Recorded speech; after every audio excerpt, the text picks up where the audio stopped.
Welcome to Full PreFrontal, the show that exposes the mysteries of executive function. This podcast is a collection of conversations about the role of the prefrontal cortex, which impacts your focus, planning, problem-solving, emotional balance, and independence. So join us as we explore executive function and the science of learning. And now, here's your host, the founder of EXQ, Sucheta Kamath. Welcome back to Full PreFrontal, where we are exposing the mysteries of executive function. I am your host, Sucheta Kamath, and you will continue to notice some changes in terms of our presence and the way we have kind of spruced up our image. So I hope you enjoy, and please give us some feedback. If you haven't done so, please subscribe to our podcast and share, spread the word, and please tell us what you think about it.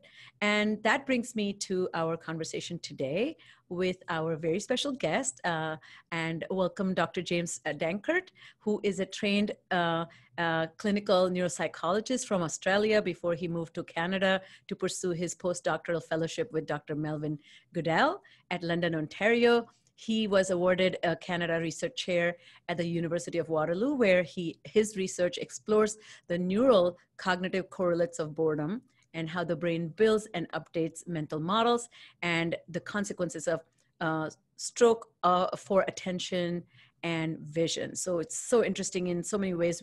Our interest overlaps. What got me interested in your work was you have co-authored a book with your colleague, Dr. John D. Eastwood, and that's called Out of My Skull. Fantastic title, by the way, and a great read. So if you haven't, please do that. You will not be bored. That much I can promise. So thank you, Dr. Danckert, being here. I'll call you James, if that's all right. Absolutely, and it's my pleasure. Thanks for inviting me.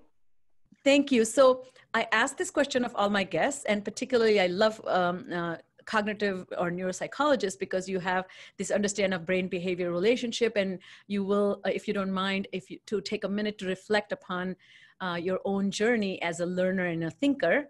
So since we talk about executive function and goal management, flexibility of thought, insight, and strategic thinking, I would love to know how you were as a student, and when did you become self-aware regarding what your strengths were, what your weaknesses were, and what propelled you to become a strategic thinker? Well, that's quite a lot to ask in the first question, Sucheta, but if I reflect back on my time in my undergraduate years, I'm glad the door's closed here and my two teenage sons can't hear this, because I was horrible at studying. Really? I was not very good at all. I used to, I can remember being on my couch with the textbook open, with the television on, with the sound down, with music playing at the same time. And so, really, I was a person who, I hated silence. I never liked quiet. And so I always had to have other things going on to sort of occupy my mind, occupy my senses while I was studying. And that's, of course, a horrible way to study. It's a terrible way to study. It's not good executive function control at all. But yeah, I did a bit of that. When did I mean, if I'm to address that question of when did I become a strategic thinker, I've never thought of myself that way. But maybe if I just rephrase the question and say, when did I fall in love with research? And that, yes, that ties in for me a lot to some mentors, people who not only guided my own learning and my own training, but showed me that research is just exciting and fun. So there's a few. My first is Paul Moruff, who was my PhD supervisor. And he once said to me that, one of the things he was worried about was that his job, research, was becoming like his hobby. And I don't know why he was worried about that, because I think that's kind of a really luxurious position to be in, where for my job, I get to satisfy my curiosity, which is an amazing position to be in. And then, as you mentioned, Mel Goodale, and Mel too is, he's quite a famous cognitive neuroscientist as far as fame goes in cognitive neuroscience. But he's just a guy that is always concerned about your development and your promotion in the field. But he also just makes it fun. It was always just fun to be in the lab trying to discover new things. So those two guys primarily, and a few other people along the way, I worked with a guy called Yves Rossetti in France. They've all just instilled in me a couple of things that I think are important for strategic thinking, I guess. Curiosity. Yes. But be enthusiastic about it. So you don't just be curious without direction. You know, guide your curiosity and be, I guess, strategic about it. But also sort of see the joy in it. See the joy in the things that you are trying to understand, and see the joy in the things that you don't know. And I think that's really important. I love that. It's so interesting to me. I've been talking to now more than 100 people who are experts in their fields. And one thing is emerging is most of them begin to answer this question by saying, I became fully aware by college. And it's so interesting. We are expecting a lot of agency in our students who are between K to 12 when they're thinking about their thinking may not have yet evolved. So thank you for taking the minute to answer that. I am tempted to ask one more question if you allow me, which is, so I love the way nobody has ever framed it this way, that curiosity will allow you to be strategic because you're intentionally pursuing something with great care. How about the flip side of it when you have weaknesses in spite of having all the talent that you need? Did you have any tools that you developed for your weaknesses or challenges? Again, in answering that question, I'll go to other people, right? So the other thing that I really love about science is that it's inherently collaborative. You work, I love that. And so I work with people who fill my gaps, right? So in writing the book with John, John, and I don't think he'd be offended at all by this characterization, but John is more ponderous in his thoughts than I am. So I'm a little bit more of a bull in the china shop, and he's much more cautious. And that's a great way to combine those two styles of thinking and say, okay, we need to be, he would rein me in and say, you need to be more careful with your terms and your definitions. And I think that's really important. I have another colleague who was a trained neurologist, but is now doing cognitive neuroscience work at UW. And his name's Britt Anderson. And he said that he put it this way, he and I collaborate. And he said that if we dropped you and I, so me and Britt, in a forest in the middle of nowhere, and we were allowed to choose a couple of tools to find our way home, I'd choose the machete and he'd choose the GPS. And so so that's, I know I have weaknesses. I know that I don't, and research is such a complex enterprise that I don't know that there's anybody out there that has the full suite of skills that is needed. So what you need instead is to collaborate with people, and it's best, I've found over the last 20 years or so, it's best to collaborate with people who complement the things I have and the things I don't. I love that. And I think that's from a miniature version of that is to develop the social skills to form allies and to advocate, but advocacy is through relationships. So I love that. So that brings us to the topic that you're really here for. So none of us are fans of being bored. In fact, boredom is marked by this restlessness and mild form of agitation. And that's why we all try to avoid it with a 10-foot pole, I guess. But you have dedicated your career to understand this human experience. And in fact, you write that true boredom is precisely the state in which you want to do something interesting, such as play some amazing guitar licks, but somehow you just can't. So tell us, maybe define it for us, even though people might think, do we need a definition of boredom? Boredom, it's one of those things that everybody feels like they know, but as soon as you try and sort of put it under the microscope and define it more precisely, it becomes a little bit more slippery. The quote I like to start with most comes from Leo Tolstoy, and that is, he described boredom as the desire for desires. So when you're in that moment of being bored, it's a wanting state. You want something. And the conundrum of boredom, the problem that it poses, is that you recognize that you want something to do. You want to be engaged. But at the same time, you recognize that you don't want anything that's in front of you. And the other sort of story I like to tell to highlight that conundrum is, if any of your listeners are parents, most parents will know that experience of a 3 or 4-year-old child coming to them and saying, I'm bored, right? What they're saying is, I'm bored and I want you to fix it for me. Yes. And as a parent, we trot out all the possible options for them. Why don't you go and ride your bike? Why don't you go play basketball with your brother? Why don't you play with your Lego? Why don't you read a book? We tell them all kinds of things, and the options we give them are options we have watched them enjoy in the past. But what does the child do when we give all those options? Nah, don't want to. Nah, not doing that. Nah, can't be bothered. Nah, not doing it. So they dismiss every single option that we provide for them. And what that highlights for me is that they are just representing the key conundrum of boredom. They want, but they don't want what's available. And why that is, why we don't want the current of options is a complex thing. It might be different and idiosyncratic to different people. But for whatever reason, we cast our eyes around and we just don't see anything that we think will satisfy us. And that's why it's uncomfortable, because you mentioned the word agency a little while ago, right? We're expecting agency out of our young people coming into college. Boredom is a threat to your agency. It's sort of saying, right now, you want something, but you don't want what's available. You're not being an effective agent. You're not deploying your skills and talents in anything like an effective way. So it didn't occur to me earlier, but is this a problem of having too many haves, or doesn't matter? Is it a problem of having too many, like, haves and have-nots? Is it like we're surrounded by too many choices? Or, I mean, that's pretty arrogant to say, I don't want that. I don't want that. Right. And so there could be a certain sense of choice paralysis. There's too many things. It's funny, as an Australian, one of the things that happens when you first come to the United States, you go to a restaurant and you order something off the menu, and the waitress says to you, well, do you want it with whole wheat or white bread? And you have to make a decision. And then they say, well, do you want soup or salad with that? And then you have to make a decision. And do you want the dressing of the salad on the side, or do you want it on the side? And you have to make a decision. And Australians are not used to that, because in Australia, you go to a restaurant, you point to the item on the menu, and it comes to you. You don't have a choice to ask for things, right?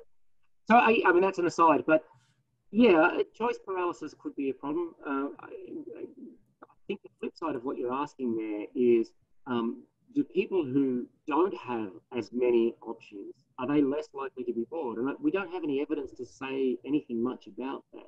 It doesn't seem like there's a strong relationship between SES and boredom proneness that I know of. So it might seem like it's arrogant, but I think it's not that we're sort of spoiled for choice. It's that when we're looking at the things that we could do, they just don't seem like they're going to work in that moment. And you mentioned guitar licks as well. The guitar is my go-to boredom fixer, right? So I've played guitar since I was 12 years old. I love it. I write my own songs. I like them. I don't really play them anywhere, but who cares? 80% of the time when I'm bored, I can go to the guitar and it can fix my boredom. But that means that 20% of the time it fails, right? 20% of the time, yes. I go to the guitar, I pick it up, I tinkle a bit, I do some small things, but nothing really fits or works. And then I put it down and I'm more bored than I was before I picked it up. So that's one of the things that I think is an open research question as to why things work sometimes and not others. But I don't have a good answer at the moment for that. Well, that's interesting, because I grew up in India, and if I went to my parents saying that I'm bored, first of all, I'll get a slap. And so there is some cultural restriction in uttering those words as boredom, that's why I framed it as arrogance. It's somewhere you are claiming that you have the right to be entertained. And so I see that when I came to this country, that there's some sense of wanting your emotional suffering that comes through boredom to be fixed by the world, and as if you have no role to play. So that's why I was framing it that way. So I wondered if you saw some research in other parts of the world, but maybe it doesn't matter. It's a human condition. Well, I think it does matter what you're pointing out in terms of cultural differences. And the big difference that we would sort of make a distinction between is sort of individualist cultures of the West, America, Canada, Australia, versus collectivist cultures like India, China, these other kinds of places that have more communal attitudes towards responsibility, towards individual responsibility, right? Yes. And so, yeah, we don't have a lot of data on that yet. We sort of years ago, we accidentally collected an Amazon Turk sample that had mostly American, but it had a small group of Indian and Pakistani respondents. Now, the thing I would say about it we haven't published on it because we didn't intentionally collect it that way. Oh, But what we found was that the boredom levels in general were equivalent, right? But the associations with other factors, so associations with things like self-control and self-regulation, were somewhat different. Now, I can't say much about it because we would need to go and try and do that study properly to look into it. I do also know that boredom proneness has been looked at in China and in other cultures around the world. And yeah, the rate of boredom proneness, so how many people report being highly boredom prone, is pretty similar. But what causes it and how it manifests is likely to be culturally dependent in some ways. We just don't know yet. wow. So how does boredom look at the brain level? What do you see? Do you see less activity, more activity? You talk about the disconnect between two networks. Can you tell us a little bit about how it exhibits itself? Yeah, so there's not a lot of research, but we did do something a while back where we asked people to watch a movie for 8 minutes. I love that. It seems like whenever you tell people that's what you did, the first reaction is to laugh. And I don't know if it's because it's two men hanging laundry or if it just seems like it's an absurd video. It really is absurd. Can you tell us a little bit of the setup? I'm sorry if I interrupted you, but how did you do this experiment? Yeah, so what we're trying to do is we're trying to induce the mood of boredom. We're trying to make people bored, and then we have them in a functional MRI scanner so we can look at the network of brain activity. What we did is we contrasted that with what's called a resting state scan. So people sit in the magnet for 8 minutes doing nothing, essentially. They have a point to look at on the screen, but they have no tasks to do. And when you do the resting state sort of scan, you'll get activation in what's known as the default mode network. Prominently for us, this was bilateral inferior parietal activity, this was medial parietal and precuneus activity, and medial prefrontal activity. So we thought, well, we'll contrast that picture of the brain that people have shown for a number of decades, and that they think that the default network is about self-referential thought. That's about, you see the default network when people's mind wanderers from thought to thought. You see the default network when people get nostalgic for things from the past. You see the default network when people imagine future events or think about past events. So when they're doing what we would call self-referential thought, and also in particular, you see the default network for what's often referred to as off-task thinking. So you're supposed to be doing a task, but your mind is drifting off the task. Anyway, so we collected that, and then we looked at we compared that with activity when people were watching this boring movie. And when they watched the boring movie, we got an almost identical set of activation in the default mode network. And that's important for one reason, because in the resting state, there's nothing for them to do. And so we expect to see the default mode. In the boring state, there is something for them to do. There's a movie to watch. Now, the movie was so boring and so hard to engage with that their minds just disengage from it, and we see the default mode activated. The other thing that we found is that when they were bored and they had that default mode activated, they had downregulation of another part of the brain known as the anterior insular cortex. And this is a part of the brain that we're really only starting to put a lot of energy and effort into trying to understand. The insular cortex, as you would know, is important for interoception, those feelings of gut sensations or a racing heartbeat and that kind of thing. Also important for sensations of sort of pain and disgust. But the anterior insular is a much more complex part of the brain that is part of what we call the salience network. So the insular cortex is upregulated when there's something salient in the environment for you to attend to and to respond to. Something meaningful and important. Something behaviorally relevant to you. And what we found is downregulated when you were bored. And there was no activity in that brain area when we were just at rest, right? So at rest... Which is huge, yeah. You could happily evoke the default network at rest and just have your mind wander. But when you were bored, you were sort of, it was as though you were searching and trying to engage, but you just couldn't. And there was another really interesting study from a group, Delmas and Whitman are the authors. And that they did a really cool thing where they also got people bored. They did it by having them do a really boring task. I can't remember the task right now. But then they did a really cool thing. They asked people, how much money would you pay for a music download after they'd made them bored or after they'd made them interested or challenged or whatever? And so the idea was that when you're bored, you're going to be much more likely to pay more money for the music download, just so you can just get out of that bored state, right? And indeed, that's what they found, is that people were prepared to pay more money for the music download when they were bored. They also found that the amount of money that you were prepared to pay to get out of being bored was associated with increased activity in the insular cortex. Oh, wow. So if you put these things together, and as I say, there's not a lot of research at the moment, but if you put these things together, you find that, you know, in our study, when you're bored, the insular cortex is downregulated. In their study, when they're looking at brain activity as you're trying to get away from being bored, the insula is upregulated. So I think there's an important story to be told there, but there's much more work to be done. We also have some EEG data, and the EEG data seems to confirm something we've known about boredom for a long while. That is that when you're bored, and for people who are prone to boredom, it represents a sort of a disengaged state of attention. So your attention is not well focused. And we find that in attention tasks in EEG, we get reduced amplitude of EEG profiles that are associated with attention. So a reduced P300 and a reduced error-related negativity. And those are both event-related potentials that are associated with focused attention. So the picture is emerging, and there's a lot more work to be done in terms of looking at what happens in the brain when we're bored. But it looks like our attention is disengaged, and those systems that are important for representing things that are relevant to us are struggling to bring us to a state of engagement.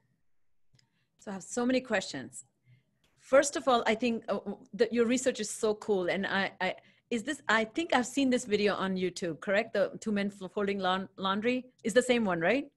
Same one. It's fascinating. First of all, there are so many questions to be asked about how did you choose these men versus their traditionally, you know who folds the laundry, but that's another question. But they are really boring.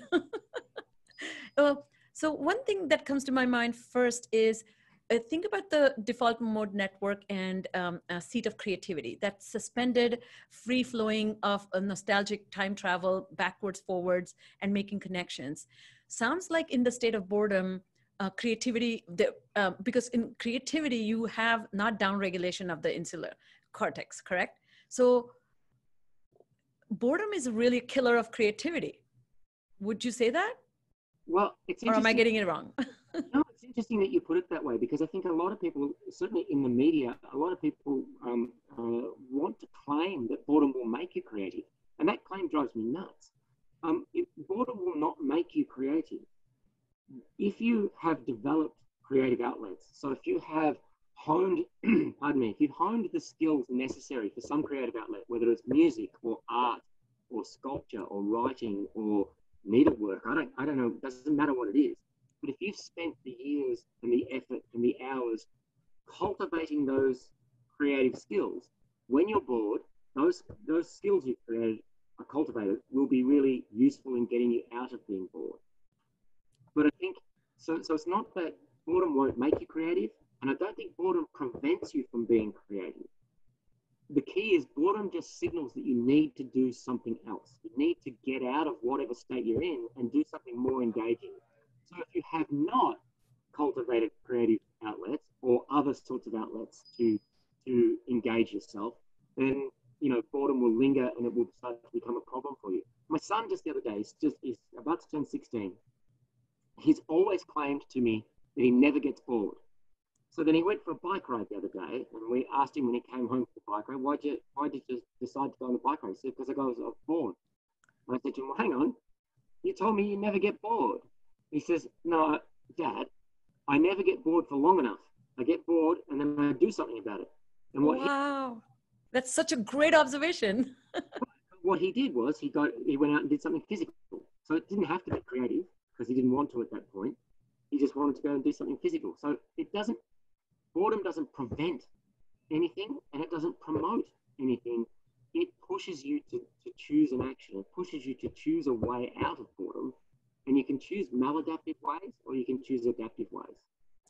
And I love that you scientists who are talking about boredom talk about a parallel between feeling bored is so similar to feeling pain. It is literally body's signal to do something. It's bringing attention. It's like hollering and saying, hello, yeah. Notice this and do something. And it's so interesting. I don't know if you're familiar with Jennifer Roberts. She is a actually professor of history and architecture from Harvard, and she did a TED Talk, I think. And in that, she talked about giving students an assignment of going to the Boston Museum and observing a painting and for 3 hours and studying it, because people are like, oh, I'm done. Like 2 minutes, you watch like look at a painting and you're done. And she actually kind of, and she talks about this idea of looking at something with intent and then connecting it emotionally and finding some meaning. And she gives this example of a boy with a flying squirrel painting in that. And she talks about this, it's a cute painting. I'm calling it cute, but it's a American painter where the boy is leaning and he has a squirrel on a chain, or he's like captured the squirrel. But if you pay attention, she said, and she's like a professional artist, keen eye. And she said, it took me a few minutes to notice that the curvature of the ear and the curvature that was on the curtain behind the boy and the curvature on the squirrel's ruffles were identical. Once I found that similarity, it immediately brought the painting in a different light. So I think that shaping your interest by listening to the signal of boredom can be a very important art of engaging, right? Absolutely. I think what we need to be able to do in that moment is avoid the negative components of boredom. Try not to be overrun by the agitation and the restlessness.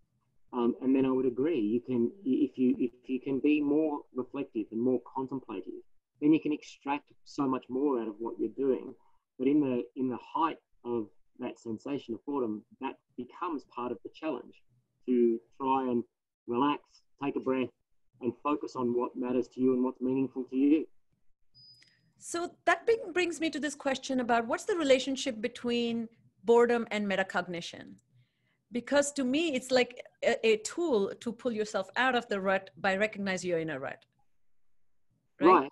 And so John, my co-author on the book, he's done some work looking at boredom and alexithymia. And so alexithymia is the challenge or the inability to accurately label your emotions. And unsurprisingly, perhaps, people who are highly prone to boredom are more likely to be alexithymic. They struggle to label and recognize what it is that they're feeling. So sorry, can you give our listeners an example of how that failure to label your emotion looked like? What would they, what are they failing to do?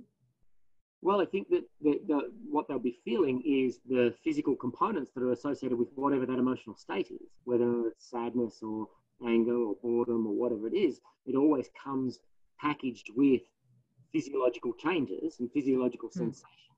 So they might be feeling those physiological sensations, but then casting about, not knowing what to do about it because they don't know what it really means to them, because they're failing in that metacognitive sense to sort of say, oh, I'm sad now, or I'm bored, or I'm whatever it is that I am. So that's about as good as I can get in terms of describing that. I don't think I'm alexithymic myself, so I struggle to describe what it might feel like. I don't think it has ever happened to me. But yeah, so there's a relationship there, potentially quite a complex one, that because in one sense, I don't want to give the impression that if I'm a boredom-prone person, maybe I'm not really bored and I'm just failing to label a different emotion. I don't think that's entirely the case. I think that when people are boredom-prone people, or just the rest of us, I think when we're bored, most of us can accurately identify that feeling in that state, right? So what it might be in terms of a relationship to metacognition, and it's a great question, and one that I don't think we have a lot of data on. It might just be another barrier, yet another one, to responding calmly to the signal of boredom, right? If you have better metacognitive skills, you can start to ask questions of the state that you're in. You can say, well, what is it about this current circumstance that makes me bored? And you can start to say, can I reframe the way I'm thinking or feeling? Can I change how I'm approaching this? And certainly the education literature on boredom, a guy called Reinhard Peckran, who does some of this work, suggests that people who can cognitively reframe the circumstance they're in have less boredom in academic settings. So that capacity to cognitively reframe, and they had in some of their papers, they looked at not just cognitive reframing, but they looked at sort of behavioral avoidance methods that people would use. So if you contrast the two, behavioral avoidance and cognitive reframing, the cognitive reframers win every day in terms of learning better, learning more effectively, and experiencing boredom less. So I think that's a really interesting sort of practical finding, and it's true of a range of different things. When we engage avoidance mechanisms of boredom, there might be some short-term fixes that we get, but in the long term, it doesn't really help. So two thoughts come to my mind as you're speaking about this. One is always fascinates me. I'm a big fan of the theater now, not in a pandemic, but if I'm going to get a ticket, I don't mind spending the money for that one show or two shows a year, but I'm going to be closer to the stage. I mean, the midpoint or whatever they say, five rows. And I'm always fascinated to see people dozing off as soon as the play starts. You know what I mean? And I was like, haven't you spent a lot of money for this? Isn't this important to you? So I've always looked at it as more like a failure in self-regulation or connecting to the meaning, but these people are failing to anticipate that they'll be bored. Right, it could have. Or tired. Yeah, it could absolutely be a predictive thing. I mean, it's hard when you go to the theatre. You don't really know the motivations of everyone around you. Perhaps that person sleeping was dragged there by their partner, and maybe they... I didn't think about that. That's true. You can't assume that everybody's got the same love of the theatre and the same motivations. But yeah, I'm actually fascinated by that idea that perhaps the boredom-prone people are not anticipating what things are going to feel like in the future. And when I say in the future, I mean, a minute from now, 10 minutes from now. And so maybe they're, and this is totally speculative, but I would love to find a way to investigate it. Maybe they expect that everything they're going to do is going to be this super level of excitement. And then they do it and it's like, And I think that's true. Like one of the things that I think will be relevant to you and to your listeners, given the focus on executive functions, I got into this in part because of working with people who'd had traumatic brain injuries. Yes, I love that work. I'm glad you brought it up. Yes, tell us. Well, one of the things I think is going on there, so the individuals that we're talking about, the kinds of brain injuries we're talking about are acceleration, deceleration injuries, concussions, car accidents, fights, these kinds of things. And they will typically affect the orbitofrontal cortex, which is critical for representing reward and value, right? Yes. But what I suspect is happening for these guys, who to a number, when I was still working as a clinical neuropsychologist many, many years ago now, I would ask each of my patients, and they tended to be young men, which is a common experience for most of us who've done this kind of work. When I asked them in the history-taking part of the assessment, are you more bored now than you were before your injury? To a number, they leapt out of their seats and said yes. And they didn't just say yes, they leapt out of their seats. They were excited that somebody had bothered to ask them about this, which said to me, this is a critical part of your post-injury experience. But what I suspect is going on is because of damage to orbitofrontal cortex, pre-injury, this was the threshold for engagement or the threshold for pleasure. Post-injury, this is the engagement. But now they enter into the activity that used to work at this level, and now it's not working at that level anymore. So they've got to up the ante. And you see all that kind of risk-taking behavior, inappropriate social sort of behavior that I think is probably just an attempt to bump up the stimulation levels in their brain. Now, I don't have great data on that. It's very, very hard, as you would know, to collect that data. What I'd need is some kind of measure of dopaminergic response levels pre-injury and some kind of level of dopaminergic response. And how do you get that? You can't get it. But I certainly think that there's an interesting idea to be had there, that they're sort of either dopaminergic reactivity or responsivity is diminished somehow post-injury. And I'd be able to investigate that further. And just speaking about a couple of, ideas popped in my head that one, the research with the children with ADHD shows that their ability to disengage from default mode network to task positive network, they tend to have it lingers longer, so they're not able to switch and activate. And to me, that is also another maybe sign of that, not boredom, but inability to activate the right system to engage with or elevate engagement by agency. And second thing I was thinking about that with I had a Tim Pitchell, who is one other Canadian researcher, talks about procrastination. And so he talks about this idea that, don't think about dealing with something, your procrastination, as a time management, but rather emotion management, because what we are trying to do is manage the emotions in the moment. And you just connected that, and to be honest with you, the work I do is a metacognitive work. It is not really making somebody as good as they were before their injury, or make them efficient or effective, but recognize that you're not effective and efficient as you like. So 2 questions to ask of self: do you want to? And then, do you have the motivation to do what it takes to become somebody else you're not? Which I don't mean to become a person, but the effort. And I find that the question people pop out of their seats about boredom, ADHD folks, they are so often find themselves getting bored, and they need a lot more intense stimulation to find something exciting. And so they want excitement. They don't want mediocre. Fine. And school can't be that. Like Daniel Willingham talks about it. We cannot make school entertaining enough. No, I absolutely agree. And there is data out there showing that kids with ADHD and even adults with symptoms of ADHD but without the diagnosis have higher levels of boredom proneness. There was a great study that came out just a couple of months ago that did a sort of an on-off medication look at children with ADHD, a fairly standard Ritalin type medication. And so when they came off medication, their ADHD symptoms rose and their boredom rose. And when they came back on medication, both things dropped in lockstep. So yeah, I think boredom's a serious experiential challenge for people with ADHD. We don't know, what comes first, and is it a response to some of the challenges of attention that they have, or is it a key component of the disorder? There's a lot more to be done there, but I would agree that, and the procrastination stuff, there's not a lot of work. There's people who are highly boredom prone do tend to procrastinate more. Yes.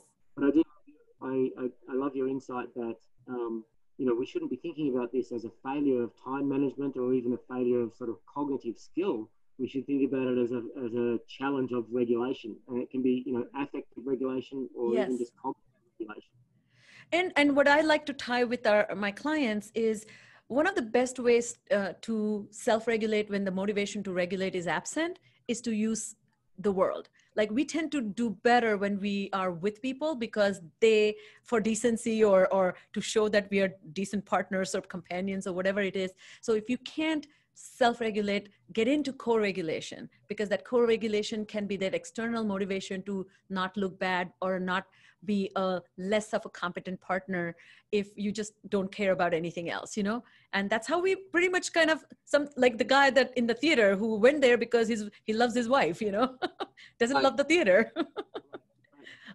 So tell us a little bit about this other end of the spectrum, the concept of flow. Is it a fair thing to think that opposite of boredom is state of flow? Well, it is and it isn't. I think so. It clearly is going to be the opposite of boredom in a range of different ways, and I'll talk about that in a second.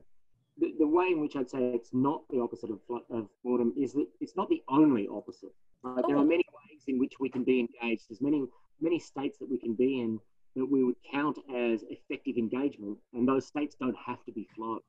And I say that because, in my mind, flow represents extreme engagement. It's not just engaged; it's extremely engaged. And so, for anybody who doesn't know about what we mean when we talk about flow, it's that idea that you're doing something that you're so intensely focused on that time doesn't matter, that the rest of the world doesn't matter. You can't be distracted. It's as though the rest of the world has just fallen away and doesn't exist anymore. And it feels like, despite the fact that you're intensely engaged, it feels effortless. And it feels very positive and enjoyable to be in that sort of state. And we use in the book throughout that sort of last chapter where we talk about the opposites of boredom. We use the example of Alex Honnold, and I don't know if you've ever seen any of the videos of Alex, but Alex is a fairly famous free solo climber. So he climbs sheer cliffs. And most of us would be terrified by such a thing. I mean, I've done rock climbing, outdoor rock climbing a little bit. I'm not an expert at it, For those people who know, in a gym, I climb at a 5'10" just. So they know that's not a very strong climber. But watching him do that, I mean, most of us look at it and think, he must be stark raving mad. It's just the sheer terror that most of us would feel. But Honnold will say, I don't do a climb if I'm scared of it. And he gets himself so over practiced and so over rehearsed on it that he's probably, and he doesn't talk about this, but he's probably in a state of flow. And that's an extreme engagement that you'd want to have if you're climbing a cliff without any ropes. But I think we can't expect to be in that state a lot, or certainly not all the time. It's an occasion. Particularly, we can have that level of expertise in every domain of our life. Right. So it can function as an opposite of boredom at times for some people, but I don't think it's something that we should expect it to be in. So John and I talk about other states like curiosity and interest, which clearly are opposites of boredom as well. You can't imagine a state of being interested and bored in something at the same time. Talk also a little bit about relaxation. And for me, I think this is the most interesting one. So John came up with the phrase of, idle but not bored. So I love that. Yeah, so you're not actively pursuing a goal at that point, but your mind is occupied still with reading a trashy crime novel, which is what I do in the summer, or just daydreaming or fantasizing, whatever it is. Your mind is occupied, but it's not directed towards any grand goal or event. And to my mind, that's an important state to cultivate as well, because we need downtime. We can't be on all the time. We can't be always pursuing goals. That starts to look a little bit like mania. And so I think that, and one of the reasons why I'm really interested in that is because I suspect that people who are highly boredom prone don't deal well with downtime. I don't think that they, and it might get back to metacognition as you're talking about it, I don't think that they recognize that they need the downtime. And certainly while they're in it, I don't think that they feel like, this still feels like an affront to their sense of themselves as an effective agent. And so I haven't pursued that yet in a research sense, but we will be soon.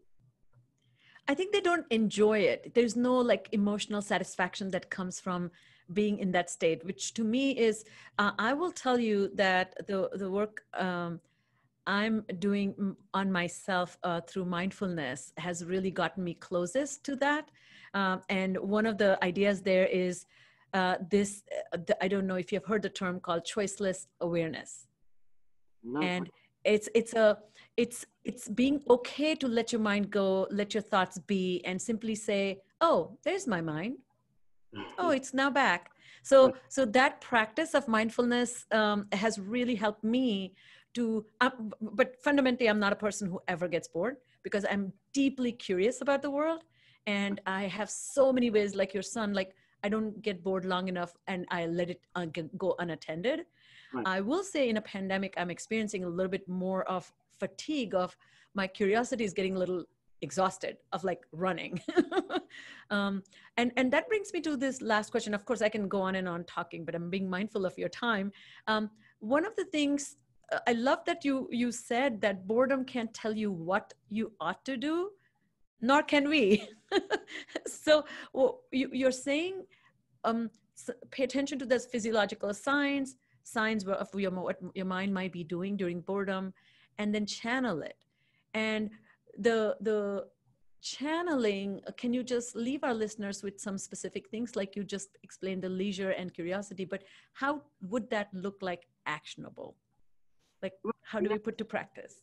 Yeah, it's difficult. And, as you would know, talking about your own sort of mindfulness practicing, that takes effort and dedication and time to cultivate mindfulness meditation and mindfulness practices in your everyday life, right? And it's boring to learn, right. Take the time to learn it, because it's literally teaching yourself not to do anything, which is so boring. Right. So that's one of the reasons why I don't suggest that highly boredom prone people try mindfulness right off the bat, because I think you're asking them to do something that they already struggle with doing, right? Which is to focus attention. So that just makes me think that the first thing to say is, set appropriate expectations. Let's not ask people to be too hard on themselves. This is not an easy thing to deal with, right? I think boredom is not trivial. It is consequential. It is uncomfortable. And it's difficult to deal with. And so if we just recognize that in the first instance, where I think that most of us, for most of our lives, have been dismissive of it and then turn it inwards and sort of say, well, there must be a failure about me that I'm not dealing with boredom very well. Well, maybe, but maybe not. So as you mentioned, I can't tell people what to do. And I like to say that boredom is a little bit like happiness in that way. What makes me happy is not going to necessarily make you happy. What makes me bored won't necessarily bore you, and what fixes my boredom won't necessarily fix yours. Right? I can't just tell people, the guitar works 80% of the time for me, so you should do that, right? It's just not going to work. The thing to do is to first, and this gets back to your notions of metacognition too. First of all, recognize that the state has started. Recognize that you're in it, right? And then second, take a deep breath. You won't be able to deal well with boredom if you're still in the midst of the agitation and the restlessness. So when I get bored and I'm pacing about in my lounge room, my wife recognizes it before I do. She is in part my metacognition. She recognizes it. She sees your external hard drive. She's my external hard drive, that's right. So she sees that I'm getting bored, and you can almost hear her say, uh-oh. And then, so she, I'm casting about and I'm pacing. In that state of pacing, I'm not very effective at trying to find a way out of boredom. So calming down, taking a deep breath and relaxing is the next thing to do. And then after that is to reflect and say, okay, well, reflect on two things. One, what is it about the current situation that I find boring?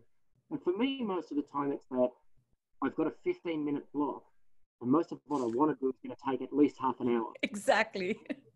And so I don't want to start anything. It gets to procrastination again. I don't want to start anything because I know I've only got 15 minutes and I hate not being able to finish something. And so what am I going to do for my 15 minutes? I want to be doing, but I don't want to be doing anything that's going to take longer than 15 minutes. So if I recognize that that's what's making me bored, well, just relax and say, when I get my next half-hour period, I'll do it then, right? And the second thing to do, aside from sort of reflecting on what makes you bored right now, reflect on what matters to you. What's the next most important thing that you need to feel like you need to get doing in your life? And it doesn't have to be a grand thing. So it doesn't, if your answer to that question is, well, what's important to me is that I cure cancer, you're probably setting yourself up for failure. But, so it doesn't have to be some world-beating idea.